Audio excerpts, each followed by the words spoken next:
Right. So, welcome everyone. One more time. This is Andy Vanashali.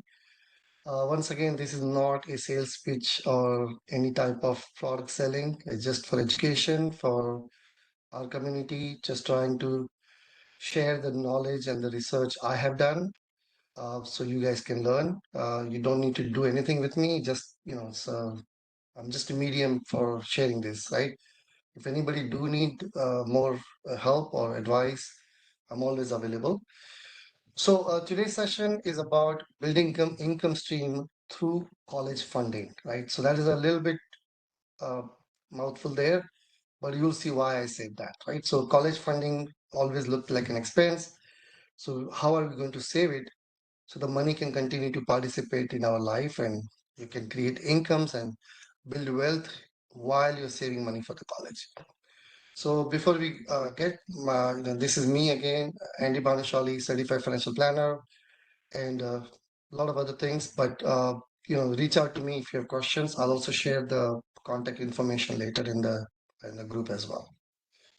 All right. So college funding, there are solutions. There are two ways to save money for the college, right? A, saving for the college, and saving on the college. So what is saving for the college means, right? So you save money when kids are young. Basically, you can save money for college any age, but typically it starts young when the kids are younger. You optimize the contribution, you compare strategies and option, whether 529 or Ultima or Ulgma, or there are multiple options. Basically, you're in the phase of, we call it accumulation and the growth for the college fund, right? Then you want to make sure you optimize the taxes so you don't pay taxes when kids go to college. That money you gain, right, through the capital gain, you avoid taxes. You have to distribute in a such a way where whatever you have accumulated should cover for the college cost, right? And you have to manage risk, market risk, liquidity risk, distribution risk, and tax risk, right? So that are the strategies for the college savings. What is saving on the college when kids are in the middle school, late middle school, or high school? You start planning for kid. It's called college planning services. You basically put your kid in such a position, such a place where you start helping them for admissions and SAT, ACT, test preps, get the grades high. Uh, Make sure your student is such that colleges will give the discounts or scholarship, right? We help kids with career planning and the guidance. We help with scholarship, whether it's a federal government college scholarship or it's a private scholarship or a college scholarship, right? All are covered. One of the key aspect in that area is reducing your EFC. From this year, the EFC is called expected family contribution. It's called SAI now, Student Average Index, Annual Index. So basically, reduce your assets for the college in such a way that you get a lot of aid, financial aid, right? Then the preparing for the college, planning, selection major, also making sure kids are picking the right majors, college admission counseling, and then the financial and the evaluation and writing the appeal letters for the award, right? So today, it's a lengthy topic. It's two sessions. I'm going to focus on the first topic, which is the saving for the college. I'll cover the 529 and everything. That's today's topic. In future, I will find a time and cover the other one as well. Okay, so for those who are here, make sure that you plan early. If you know the colleges are there, right? Because colleges are three things in this country. They're essential, they're expensive, and they're businesses. They are no longer just a temple of Saraswati goddess, right? So they are actually businesses. Colleges are nothing but a corporate sector. Yes, uh, we can negotiate, we can position in such a way that we can get more scholarships. So there's a give and take happens there as well. Anyway, so plan early or reach out to. I mean, there are many services, but I would just say reach out to me. I can guide you certain ways if you're interested. Okay, so this is typically a college cost trend over time. I don't need to, you all know about this, but I just wanted to show you that college is what used to call, again, these are here, private college, public college. About 20 years ago, 30 years ago, What used to be $21,000 cost today is 38. So more or less college cost have doubled in last 20, 25 years. If you look at the, again, you look at the breakout by states. Typically, colleges are very expensive in the East Coast. That's what the trend has been shown. And out of state are always expensive than the in-state college. But again, if you look at the trend, it's the college cost is going up. So for those who have young kids and you're planning, uh, make sure you're planning for that inflation factor, right? That's typically last 2 year has been good for colleges. The inflation has not been that bad, but historically it's about 4 to 5%. So make sure you do that, whether you're doing prepaid colleges or 529 or anything, plan your contribution accordingly. Right? Okay, so now let's talk about the college saving options. Uh, so what are the ways families can save for colleges? And that's today's topic, right? So if I ask, you know, a lot of people say that, okay, we have no plan. We will pay from the personal savings or we'll sell one of our assets to pay for the college. Okay. A lot of people take loans. There are different types of loan. You have to, again, when you work with somebody who knows this, it's different. Every loan is different. Some are expensive, some are cheaper, and some could actually be counterproductive also. So federal loans are always going to be subsidized and subsidized, going to be a little favorable. Many people may not even qualify for federal loans. You have to fill FAFSA forms to get qualified for that. And again, there's a fact about FAFSA, especially families who are affluent families like many of us. Fortunately, we think FAFSA. We don't have to fill the FAFSA form. Don't do the mistake of that. Always fill the FAFSA form whether you think you'll get aid or no. Now the problem is 70% of the people don't even fill the FAFSA right. You know why? Because the FAFSA, the first word of FAFSA, F means free. And every time there's a free, people take it lightly and they assume that, oh, I'm making $200,000 a year. I'm not going to get qualified. That is not true. You will still get something. And that's so you have to fill the FAFSA form correctly to get federal loans, federal subsidies, or federal aids, right? Then there's a parent access loans. These are a little bit expensive, but then parents are taking the ownership of that. And the college access loan, these are the cheaper. Not every state has it. For example, I am from Texas, so Texas has a college access loan. They are as good as federal loans. Some are even cheaper. Unfortunately, not every state has it. So, reach out to me and I can show you if your state has it. Those are zero interest for like not zero interest. You don't have to pay the interest in the 4 years when kids are in college and all that. And then there are private loans, those are very expensive. So typically federal loans and college access loans are around 5%, even though in current market they are 5%, right? The others are in the 7, 8, 9, whatever. Then we have a Coverdell ESA. It's a type of a college, not college, higher education fund where you can invest with any brokers. And also the good thing is you can use it for private schools and stuff like that. But the limit is very small. You can only do like 2,000, 3,000, very small amount. Uttama and Ugma, it's again custodial account with the broker. Uh, Again, you can only do smaller portion compared to 529. There's also limit how much you can put. The good thing about that, you can also invest into some of the alternative investments like real estates. You can actually buy real estate properties with those kind of funds, uh, and all that, right? However, those are not very famous. Coverdell ESA and Utma, very few people do it. Uh, Typically, Roth IRA is also becoming a topic nowadays where people have learned that you can take capital out to pay the college, right? So again, that is also one of the strategies, but not very famous. So I'm going to talk about which are the most famous strategies are 529. Everybody knows about 529. Everywhere you go first, your broker or the banker also nowadays they say 529. So 529 has two type of plan. We'll cover that in a second. So basically 529 is a after tax contribution to whatever choice of your brokerage or your custodial accounts, and then you grow the money uh, through certain ways, and then all the gain will be tax free when kids go to college, right? And if you use that fund to pay for the college. That's the main gist of the 529. That's the tax code of 529.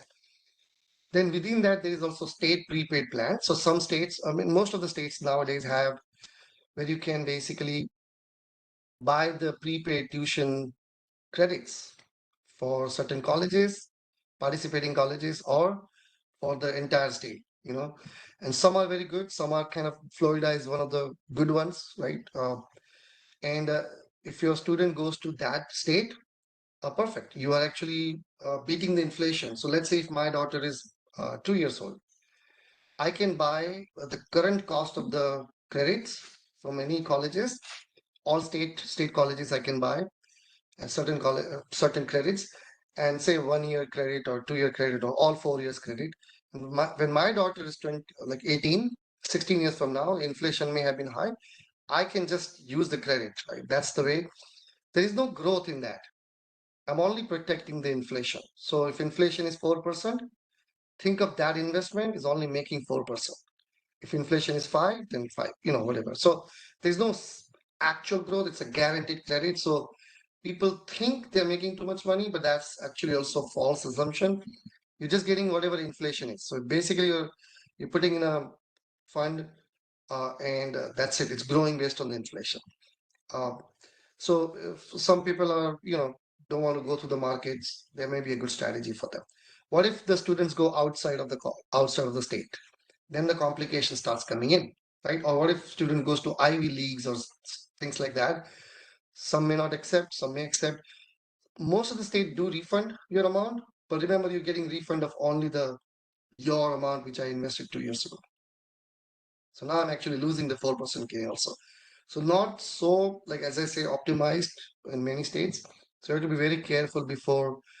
Nowadays, what happened, there's a lot of these plans I've seen. I work with many people. People buy because some of the friend told him. So instead of working with friends who are themselves have done mistakes, find out somebody who's qualified, college planning specialist, or like I'm a college planning certified as well. So or any service provider, work with them, understand this, Google research, whatever, right? So and then lastly, 7702 plan, they are actually life insurances, but like anything in the world, not all life insurances are equal, right? But they are called cash value life insurances. Now there could be whole life, variable life, index universal life. Anyway, what is 7702 is after tax contribution, the money which sits inside the life insurance, the cash value life insurance, is the tax free. So what 7702 tax code says that if your cash is growing inside the protection of a death benefit, all the asset accumulates tax free, all the distribution is tax free if you take it certain way, and then all the asset transfer is tax free. So that's why we're using that life insurance. Now, obviously, as I said, not all life insurance is equal. Some are, worse than others, and some are amazing. I'll show you one of that example here as well. So let's talk about 529 is a very, predominantly the most favorite, right? The most common and widely used college saving plan. Plans are sponsored by states and follow individual state guidelines. So make sure you kind of aware of that. It kind of a tax optimization as well, because you can grow your money tax free. It's like a Roth IRA, but like I said, it's a Roth IRA, but you don't have to wait till 59 and a half to get the benefit. As long as your kids go to the college and use that fund for the college qualified expenses, it will be tax free. As I said, distribution is a tax free. Investment can be made in various college funds. Now, typically, only the problem with 529 is you don't get to choose many options in the funding. How do you grow your money? You can't buy the NVIDIA stock. You can't buy the uh, raw mutual funds. You have to go through that, like how we have in 401ks, we have target funds. Typically, they have target funds for that many years. And most of the whether it's a Vanguard, Fidelity, Charles Schwab, most of them, they only have a choice where you pick one of those target fund or you keep money in your money market, right? Those are the typical way of growing. So it's not like you'll grow your money too much there also, because target funds are slow growing. And remember, many of us have 7 or 8 years or 9 years to grow only. So they are very conservative. They have equity, bond, and money market fixed income components inside. Okay. but you can invest into various options. As I said, there are two options. One is education saving plan, which is the into funds. The other one is a prepaid tuition plan. That's also 529. Okay. All right. So, So Andy, I benefits of had a question. 529. I had a question Yeah. on 529. Either you can buy directly from the say state government, like Pennsylvania, right? PA529.com. You can buy that, or I think you can also buy through Vanguard and stuff, right? So I don't. What is the difference, like buying directly versus some? If you do pension, then your options are whatever that pension, that government provides. So mostly money market, right? Money market or treasury bonds or muni bonds or something like that, right? Right. So they're also kind of a broker. You're basically buying bonds when you go into those pension programs. When you go to broker, you have more choices. You're buying equity also. So those who believe in equity, those who believe in the stock market more than the bond, you have more options with the broker. Okay. And some of the states also have their own funds, like you mentioned. They also have some guaranteed 4 5%. But then again, remember, every time the word guarantee comes, that means your growth is also a Yeah, limited. it's Like a basic insurance, right? Insurance. Yep. Basically. insurance type. Correct. Like whole life, for example, whole life gives you 2% guarantee, but 2% is not going to even beat the inflation. Right? The whole life is also one of the strategy, but we can't use that. 2%, 3% is not going to help. Plus the charge is there, right? Okay, so 529 benefits, high growth potential, right? Obviously, you can beat the inflation. It is savings for the high rising cost. It allows you to put fund. Uh, Typically, the contribution limit is based on the annual gift exclusion. Currently 16,000 or 17,000 is annual gift exclusion. So typically, you can do that much. There's also advanced strategy where you can club 5 years, but typically 1 year you can do 16,000, 17,000 per kid as a gift. So anyway, it will be tax free, and that can be helping you to raise to fight the inflation and the rising cost. It's a tax advantage only if you use the money for the colleges. They're flexible. You can do 2,000 1 year, and you can not do anything next year, and you can do 20,000 or 16,000 next year, right? The ownership benefits because you, as a parent, owning it, so you control the distribution instead of giving to the kids and stuff like that, right?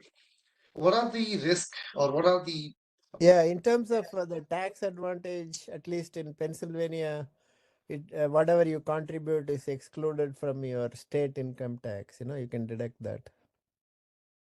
yeah, yeah, some state do allow that. Down state, federal tax, it's after tax Yeah, still. federal you have to pay, but state tax is exempted. Yes, that's still a good thing. Yeah.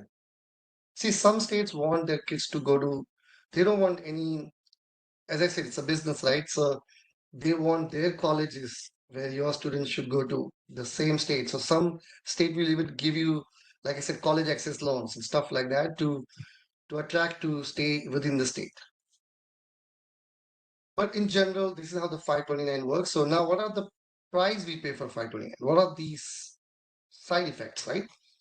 So A, you're taking the full market risk if you're buying the funds. Obviously, market goes up and down, right?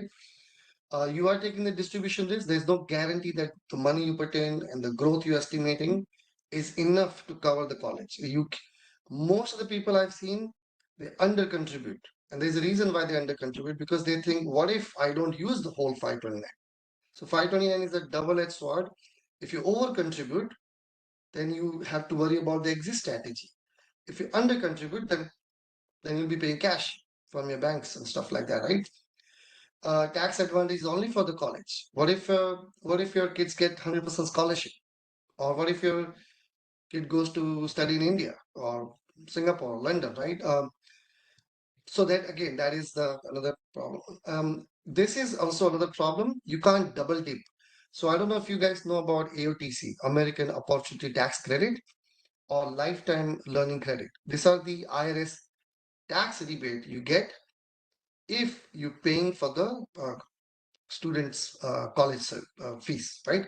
So if my daughter say went to college and I'm paying 20,000 a year, I can claim that on my IRS tax return on 1040, and I can get $2,500 back every year in AOTC.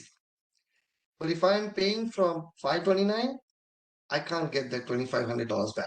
And that's for 4 years. So that $10,000 you will not be able to get, right? You can still get it if you're paying over and above 5, but you can't double dip. You can't say, give me tax-free 529 distribution and also give me AOTC. You can't double dip.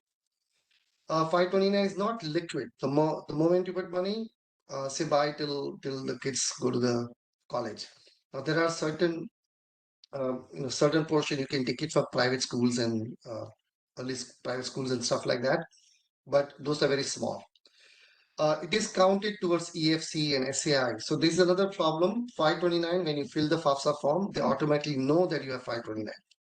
So the problem is, like, let's say I have saved $200,000 in my 529. And let's say Nari, he has not saved, but he's like 5 times richer than I am, right? He's wealthier. He doesn't have 529. So when I'm declaring FAFSA form, when I'm declaring my assets to FAFSA, it has a weightage. It will take my 200,000 as if it's available for college. And let's say my daughter's college cost is $200,000. I'll probably get zero aid because I already have $200,000, right? If Nari or somebody who's wealthier than me, but they don't have 529, they might still get the financial aid, even though they are wealthier than me, because there are other ways to pay for the college, and there are assets which are not doesn't have to be disclosed on FAFSA. So anyway, that's a planning thing. So I'm basically getting penalized for 529 if you really see that way, right? 529 not Sandeep, bad. I'm just saying these are the out risk about that, right? So it is counted towards your assets. 5.3% of that is counted, right? There's a max contribution limit depending on your annual gift exclusions and state laws. There's an opportunity cost. You can make, if you had some advanced, you can make 7, 8, 9, 10% somewhere, whereas in 529, typically 5% is what we are seeing. It does not cover any other life goals. Typically, before kids go to college, they need to buy a car. So you can't take money from 529 and pay a car, right? It's not liquid enough to do that. And you can't contribute after, if it's such a great tax advantage plan, but it ends when the kids finish at the college, you can't contribute beyond the college. So that's it. That's whole. All right. So this is again, Andy, as I said, sorry, Andy, I have a question. So you mentioned that 529 counts towards us. It's considered as an asset. So is there a way can I reduce my? I already contributed to 529, and like you said, I'm one of the. Let's say it's high. I want to reduce my 529 money. How do I do that? What options do I have? so again, do not reduce it based on just this session. Reach out to me. We have to look at other parameters. You have to reducing means now how are you going to pay for the college? So don't just reduce it. I can tell you what to do, but you can reduce it. It's a 529 is not something a commitment, right? You can don't pay them, right? It's your fund. It's like, but don't reduce it until I show you some ways to fix that. Don't reduce the college contribution, right? 529 is a one way. There may be a better way somewhere. So once you qualify in other ways, then you can do it. But yeah, you can reduce it. There's no restriction on that. But reach out to me offline and I'll show that to you. Okay. And again, please, nobody stops 529. I'm just telling you the pros and cons. It's for your education only. Okay, so here's the typical college fund. You can Google it. Uh, this is the Fidelity where I had my 529 in the beginning, and then I stopped it, obviously. So when I was doing for my daughter, she graduated from the college this year. But I'll show you how it started, right? So if you look at here, and if I can write it on the screen, this is important to understand. And this is what typically for parents who have young kids, you won't know this. So let's say your kids are, say what this is 2016. So 8 years ago, say you started this fund was started, inception, right? And this is 2036 target fund. That means kids are going to go around in the college about this year. Typically, all the fund lasts for 20 years. That's how they've designed it, right? Some are even different, but anyway, this is Fidelity is the best plans, right? Vanguard might have the similar. You see here, currently the life of the portfolio is doing 7%. Why? Because the equity component, the stock component is higher than the bond component. Because kids are younger, it's only 8-year-old kid, 10 years to go, equity take a little bit risk. As the kids grow older, they reallocate every year, like you know how target funds work. Equity goes away, the bond comes in.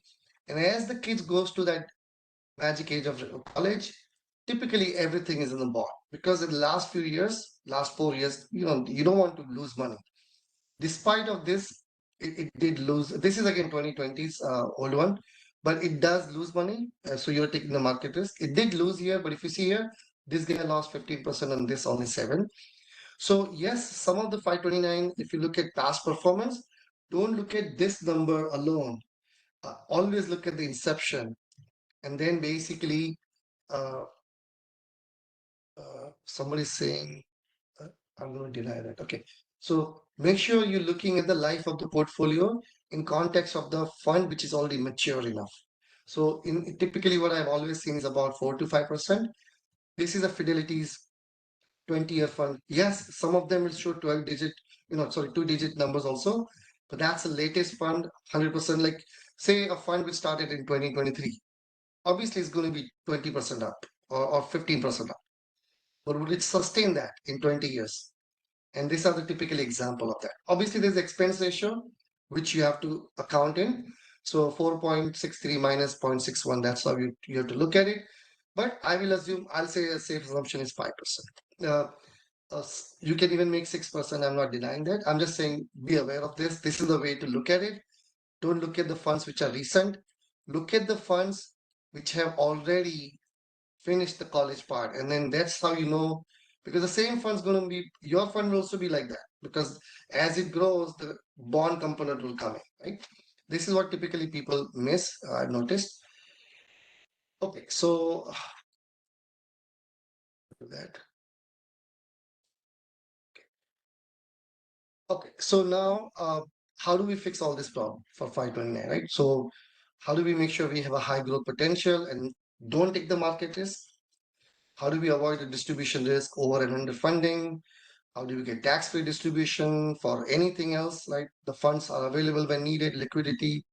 We should get I don't want any impact on my FAFSA applications. I should be able to contribute whatever I want. And as Balaji said, you should be able to control that, right? So these are all the problems. How do we fix it, right?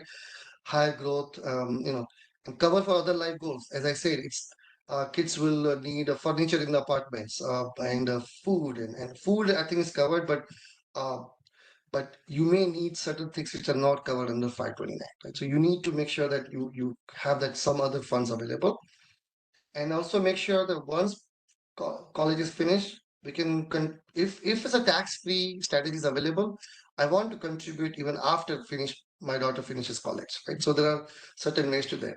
So I'm going to show you in a strategy. I'm not going to go over in detail. This is the same index strategy we covered in the last session. So I'll just rush through this one. But again, I want to repeat the 4 principles. So these are the wealth building principles. Whether you're investing for retirement, to buy a home, or to any bigger life goals like college, you want to make sure you maximize your growth, you beat the inflation, invest somewhere you're beating the inflation and taxes, make sure money is compounding, minimize the risk. Don't lose the principal, don't lose the gains also, right? Make sure your capital is intact, get the taxes in the right order, and make sure assets are protected. These are the core principles. Index strategy, for those who are new, I'll just quickly, 30 seconds. Again, 529 on the left side. When the market goes up, it goes up. When the market goes down, it goes down. Period. Right. On the right side, index strategy, the cap and floor strategy. Right. So when on the higher side, say you're making 13%, on the lower side, you will not lose a penny. So when the market goes up, you make 10, you get 10. Market goes 20, you're not going to make 20, you'll make 13, and so on and so forth. But when market goes down 40% or whatever percentage, you will not lose a penny. Now let's look at left side again. Market goes up 529. At 10% of 87 is 96. On the right side is 150. So what I'm showing this again is basically the best money we can make is the money we don't lose.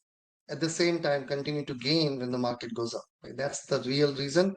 Same 5-6 years. Left side break even, with one dip, right side has 50% more. So index strategy can be put into different strategies. I showed one strategy last time.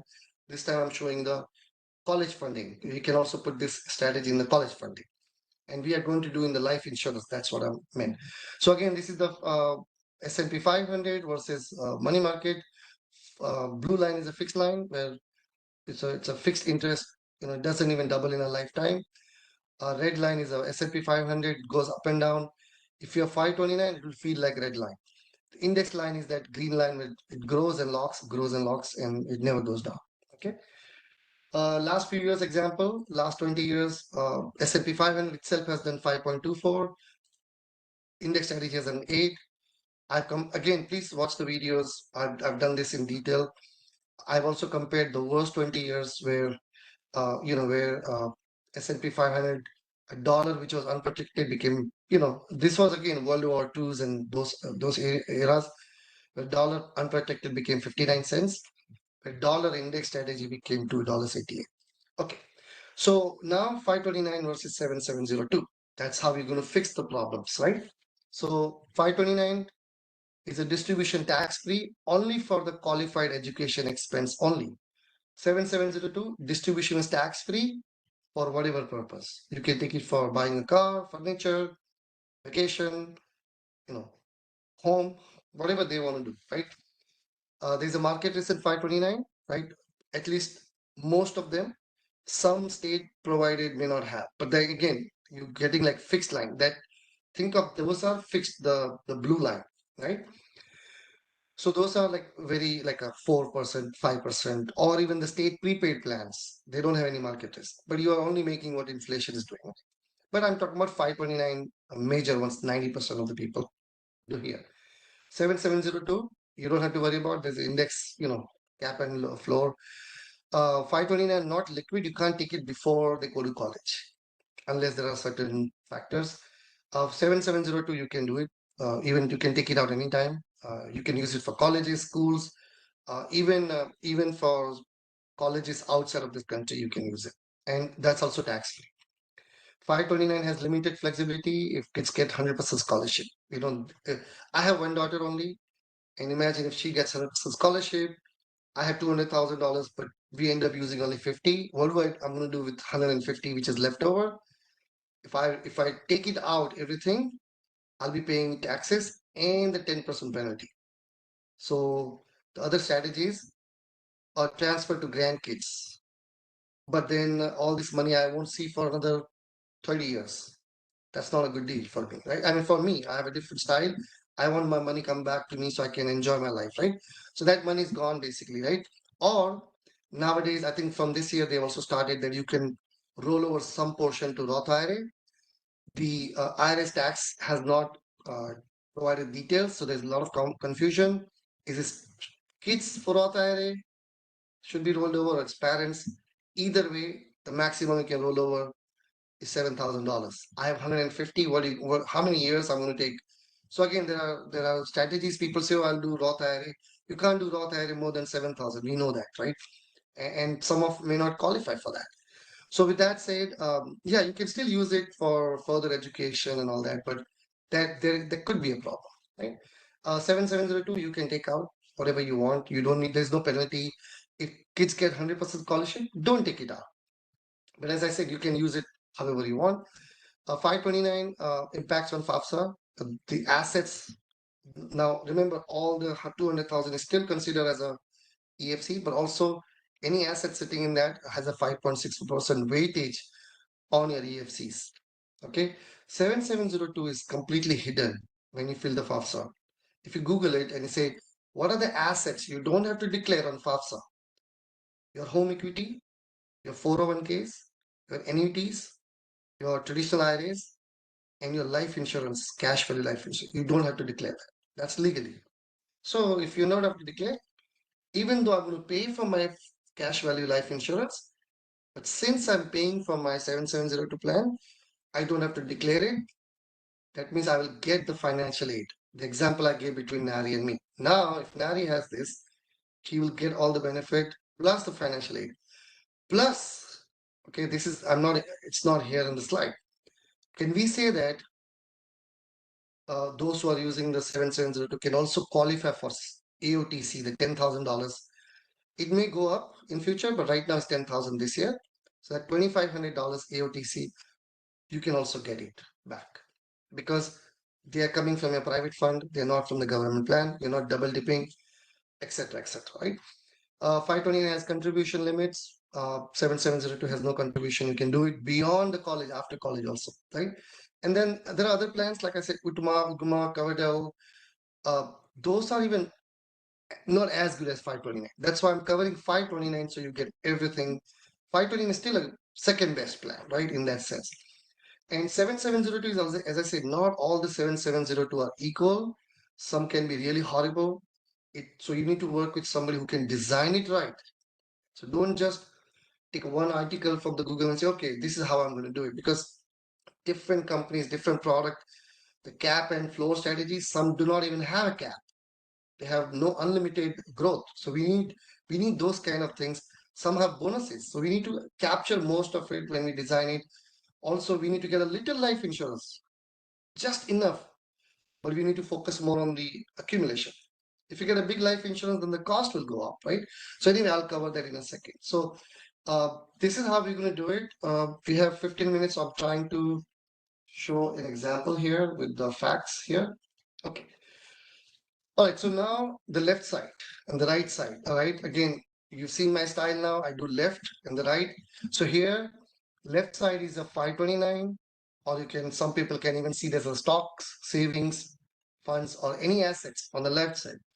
I'm taking a 5-year-old girl, and parents are contributing $1,000 a month, $12,000 a year, and they are putting into 529. But same thing, you can, the only 529 is 0% tax. If you're doing in savings or stocks, then you'll be paying taxes also on that, right?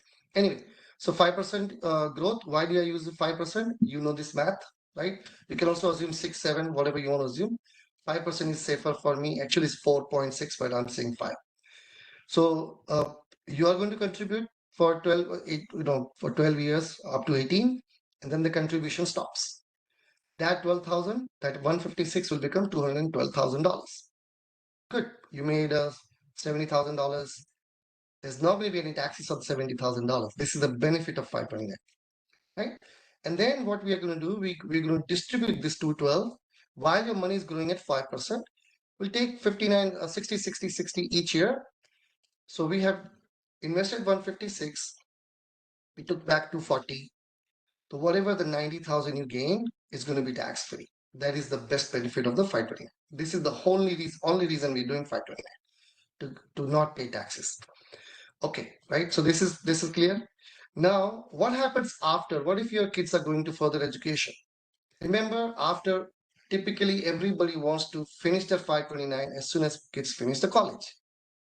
So you basically planted your tree, you pour water and you nurture the tree, became a big tree, you cut into four equal parts and you give it to the college. This money is not participating in your life. It's gone, right? Yes, you saved taxes on the $90,000 or 80,000, whatever that is, but you can see that money has gone, right? So now further education, you have to start the new tree. What about the marriages, kids' wedding, or they want a head start money for their businesses? This money is not there. What about buying a home?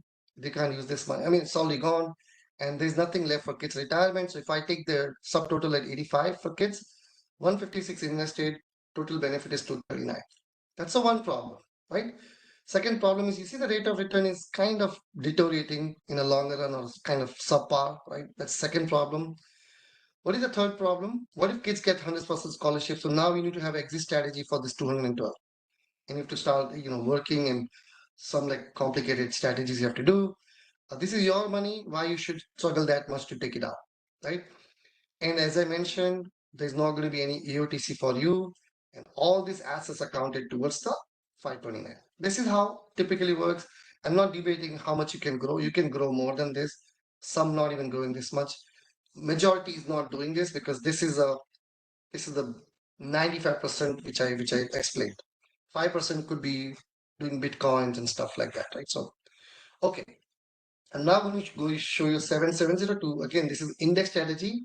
So this is sitting inside the life insurance, but for all discussion today, I'm just going to hide the death benefit. So then we can focus on this, and we don't want to talk about death benefit when we talk about kids, right? That is a life insurance, small life insurance. So we can qualify for 7702. Once we qualify, okay, you're now doing the same way contribution here, 12,000. Okay, you do 12,000 after tax, like here. We stop exactly the same point where we stopped on the 529. We stopped that. That money also became 240, same as 529, 5%, 6%, whatever. Okay. Now, growth-wise, as I said, you're not taking a single penny risk here. Remember the index strategy, grow and lock. That is the strategy. You are going to do more. I'm being conservative on the right side. Typically, that they do 9%. I'm only assuming 6 here, or 5.5, whatever. Now we're taking the distribution out. So if you see, I took 60, 60, 60 out here, and we paid the college 240. This is also tax-free. So far, everything is equal. No problem, right? If you see here, this account value is my tree, as I was using my tree and fruit analogy, right? So that is a tree. If you see, my tree I did not cut my tree. There is a balance here. My fruits did go down. It became my 213,000 cash went down and became 20,000. So what I'm saying is, instead of cutting the tree, just give the fruits. And as the market, as we, like, again, I'm not putting a single dollar here, if you notice, as market makes, as this money continues to bring more money, my tree has more fruits. And if you see here, I got another $100,000 when kids are whatever 30s. Now I'm taking additional 75,000 out for business or whatever, the marriage or whatever they want to do, right? It could be any goals. That's also tax free. Okay, and then again, that 40,000, my 550 is still participating. So the whole difference is on the left side, that money is gone, no longer participating. Right side, all the money, despite of you took it out, it continues to participate through a strategy called positive arbitrage. It is not the function of life insurance, the function of my design in such a way that we get a positive arbitrage. So now you're getting 75 here. And then again, that account value grows, that's a gross value. The cash is 193. We take 150, put a down payment for a home, and then we forget about this plan. Kids retire, they're going to get a ton of money in the retirement, all tax free. So compare in the long run, there's no comparison. I don't want to say the number wise, but you can see how the same 156 give you longer benefit for other life goals beyond college, because the money continues to participate in such a way. Yes, we have to qualify. That's the only catch is as a life insurance, so we have to qualify.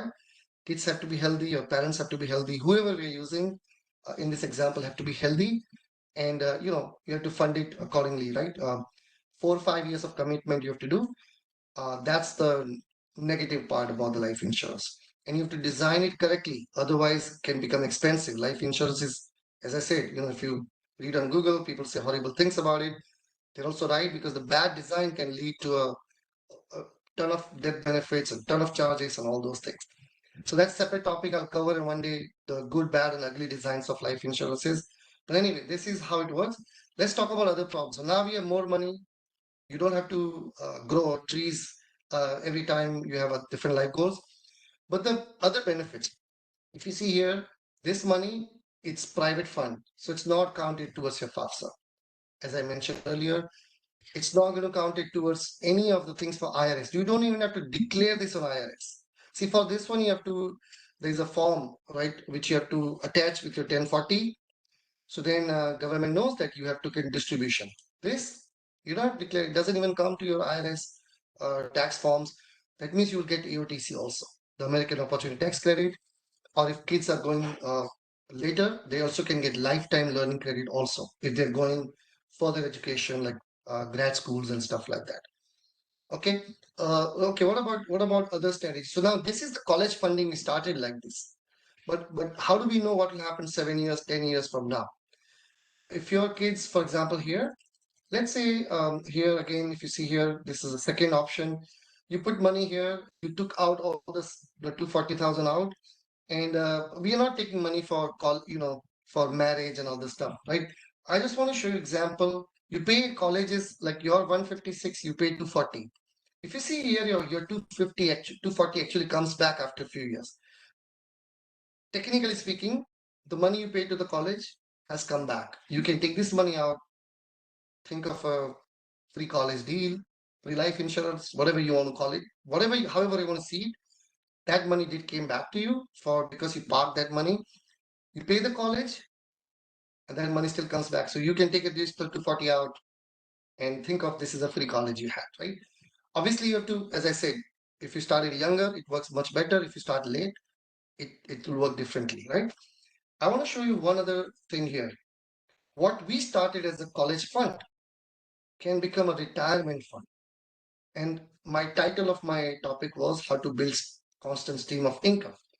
So you contributed into 7702, your kids got 100% scholarship. So you don't need the money. Don't take it. Simple, right? There's no penalty to keep it. Okay, and then say a few years later, you are retiring as a parent, right? And even though it's a kids plan, you can take 51,000 in this example, 51 tax free every year, as long as you live. So let's say you live for, God knows, 50 years, 60 years, whatever. And then you means, let's say I use my example. I live till 50 years and I die. And my wife is still living. She can get 51 until she dies, right? And then let's say when she passes away, then my daughter will continue to get this money because still her that benefit plan. It's still her life insurance. She's living, so she can get it. So what we started as a college fund can become a life goal fund, can become infinite banking concept. I'll cover that. You can also what if I don't want it can become retirement, but what if I don't want to take money out? Like, what if I want to take 486,000 out and I want to buy a beach home in Florida, for example? I don't know if we can get it anymore for that, but you can do whatever you want. You can take money out and buy a home or a car or boat or whatever, right? It can become anything. That flexibility is not available in 529.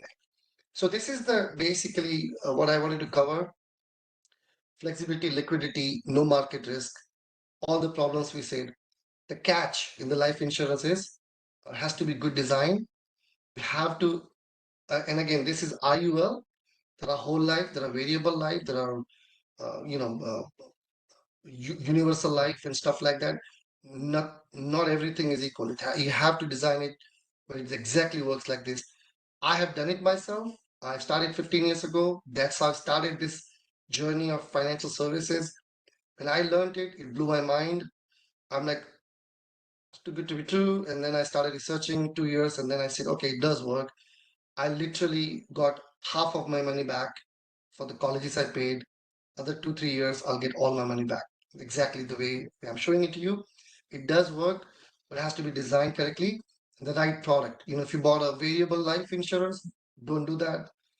Those will go down when the market goes down. So anyway, I don't want to talk about life insurance, but it is part of that strategy. Index strategy is sitting inside the life insurance.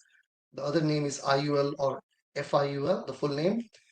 But if you want to look at for 529, it's actually 7702. That's what we are capitalized on. So we have 7 minutes. I'll open for questions. Now, if anybody has questions.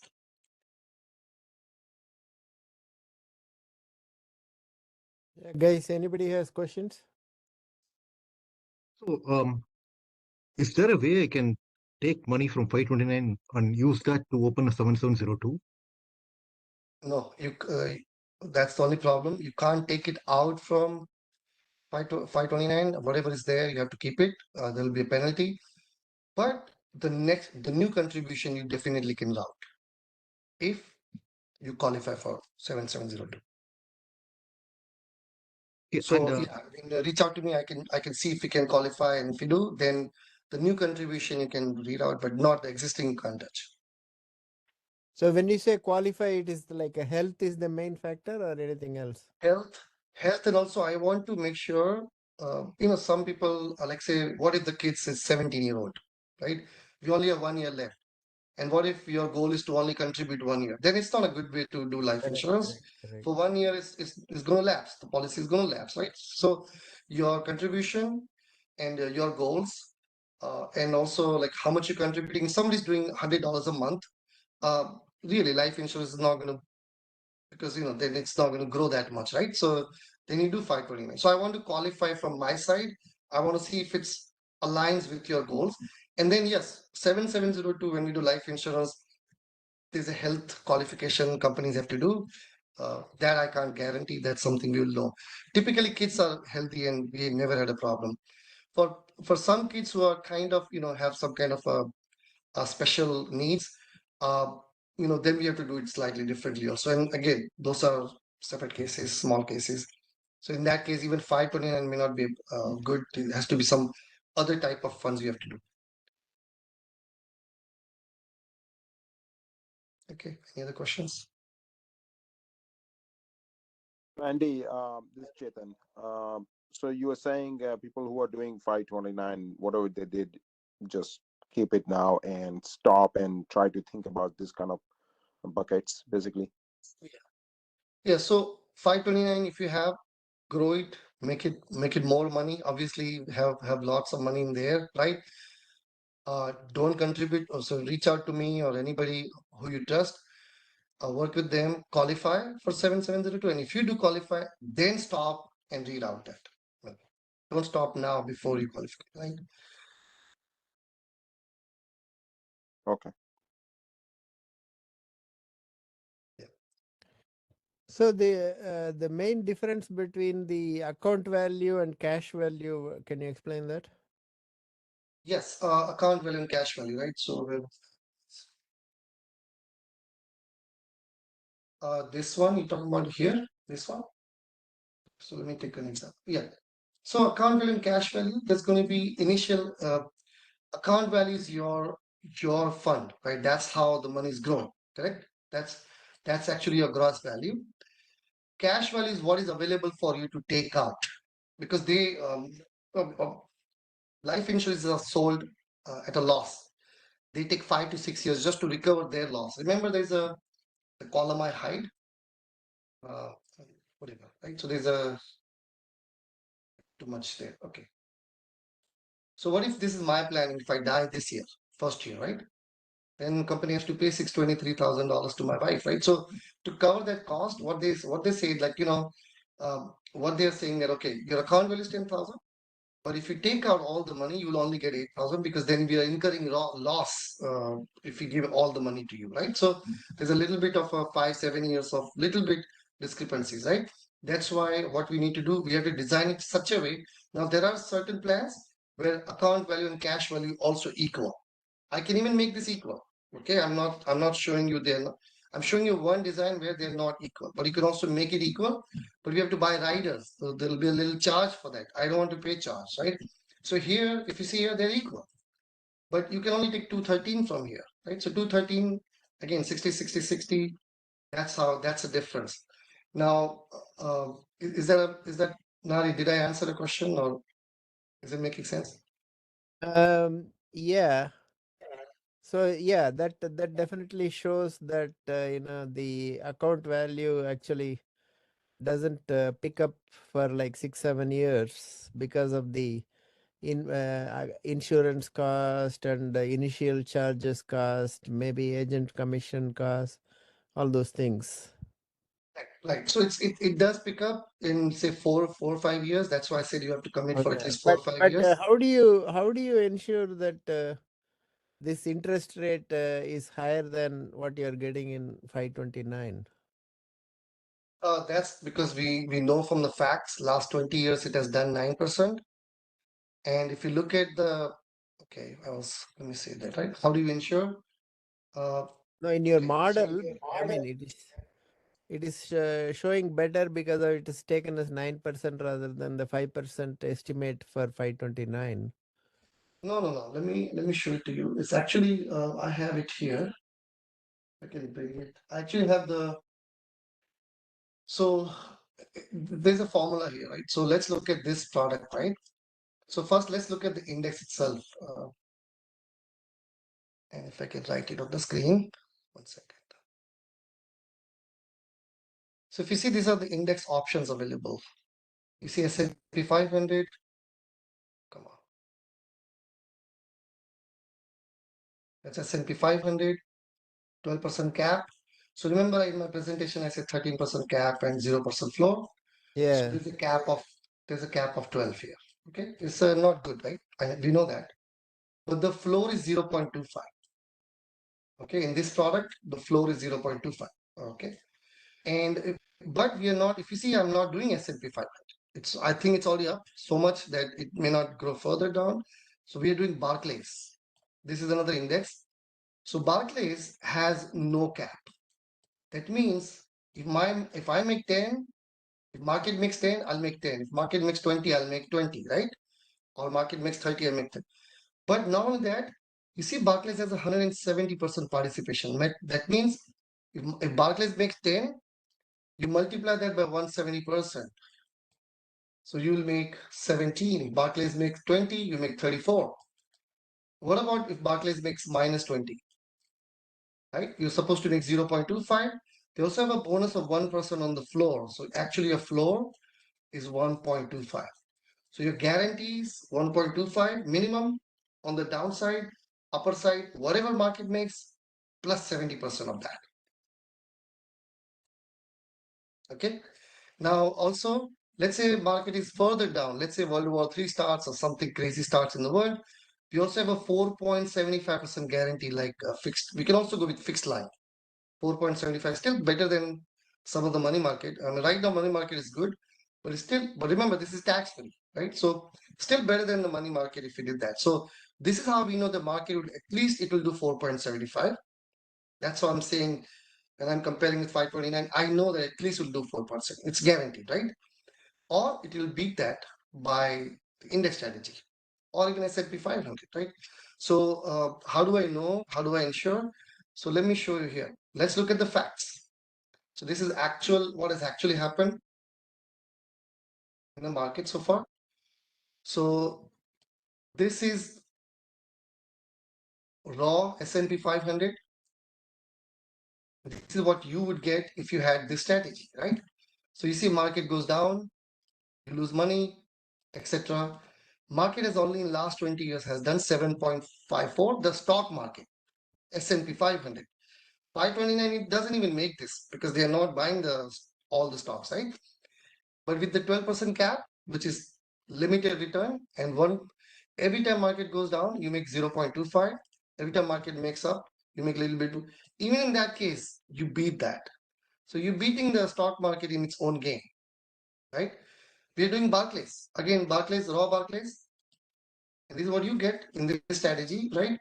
So Barclays, if you see here, this year, for example, Barclays went up and the stock market went down because of the bond component and the real estate and other stuff they have.